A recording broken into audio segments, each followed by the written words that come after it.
ce qui me choque de plus en plus, c'est que ces gens qui se revendiquent de Jaurès, de Condorcet, de Voltaire, et je vous rappelle que Voltaire avait écrit le traité pour la tolérance quand même, ce n'est pas pour rien. Aujourd'hui, nous interdisent de critiquer l'islam.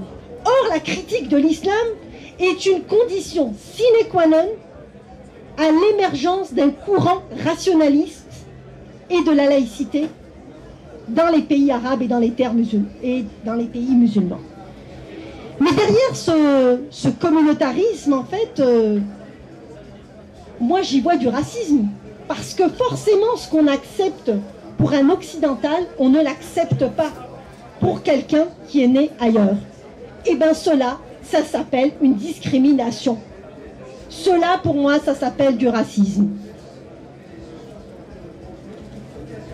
Cette violence aujourd'hui, en Occident, elle s'exprime à l'égard des journalistes, des caricaturistes, des écrivains, des comédiens, des dramaturges, de politiciens qui sont traînés dans la boue à chaque fois qu'ils osent dire « il y a un problème ».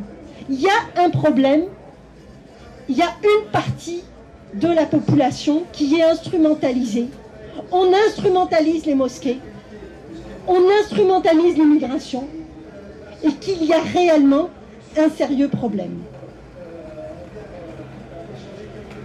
Et tout compte fait, ça m'amène à penser que peut-être que Descartes, qui a fui la France parce qu'il ne pouvait pas écrire son traité de la méthode, à cause justement, parce qu'il ne faisait pas bon vivre en France à l'époque, à cause de l'Église, à cause de la domination de l'Église. Il s'est réfugié où? Aux Pays-Bas, à Amsterdam, ville où a été assassiné Theo van Gogh.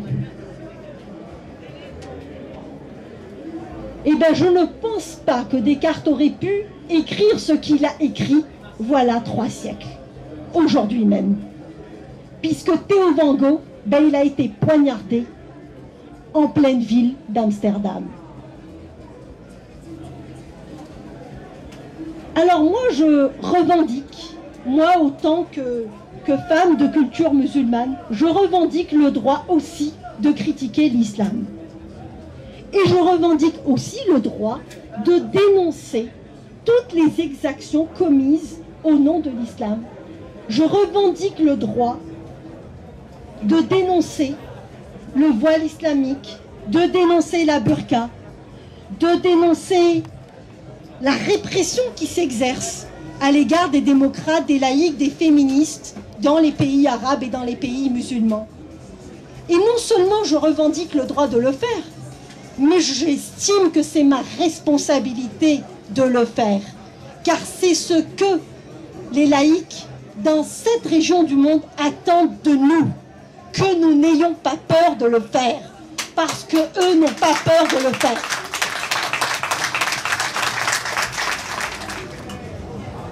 Alors, lorsque la barbarie est commise au nom de l'islam, est-ce qu'on peut s'en offusquer? Est-ce qu'on peut le dénoncer? Est-ce qu'on peut le condamner? Doit-on se taire face à ce retour de l'Inquisition? Ben, certains camarades nous le suggèrent fortement.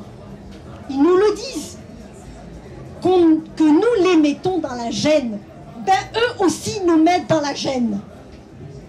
Parce que nous attendons d'eux qu'ils aient exactement la même conception des droits humains lorsqu'ils s'adressent à Jean et Jacqueline que lorsqu'ils s'adressent à Jamila ou à Awisha.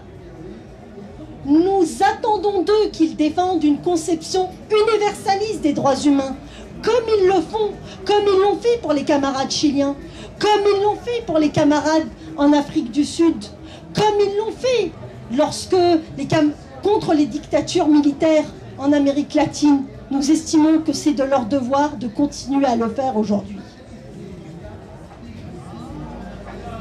Et ce qui est regrettable, c'est que cette conception archaïque de l'islam, c'est qu'ils défendent cette conception archaïque de l'islam parce que finalement c'est devenu des partisans du communautarisme, parce qu'ils sont pétris de culpabilité coloniale, parce qu'ils voient en nous des perpétuelles victimes et non pas des acteurs de changement. Eh bien nous refusons cette conception victimaire et victimisante. Nous voulons être des citoyens à part entière. Et nous voulons être des vecteurs de changement, pas seulement ici, mais aussi dans nos pays d'origine, à savoir dans le monde arabe et dans le monde musulman. Et nous refusons que le bigotisme islamiste, dont l'équivalent chrétien les indignerait, nous refusons de nous taire. Nous refusons cette conception-là qui nous dit l'intégrisme c'est bon pour les musulmans, mais l'intégrisme chrétien c'est mauvais pour nous. Ben, si c'est bon pour vous le christianisme musulman, ben, c'est pas bon pour nous l'intégrisme musulman, on n'en veut pas.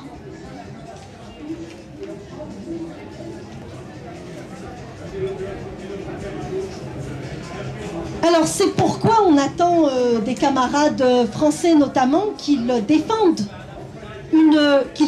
la loi d'interdiction générale sur le port de la burqa.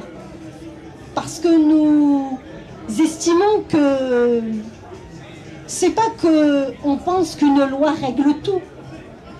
Bien sûr que ce n'est pas avec un arsenal juridique qu'on peut tout régler, mais c'est un début.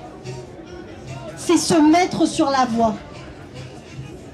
Parce que nous savons que lorsque le foulard islamique avance dans nos quartiers, c'est la démocratie qui recule.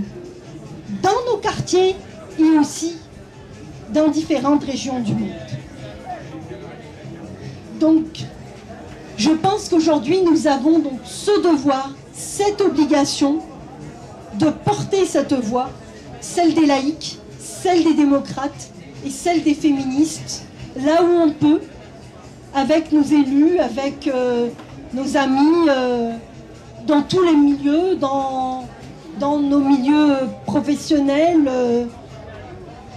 dans le milieu associatif, et ainsi de suite. Donc je pense qu'on peut ouvrir le débat.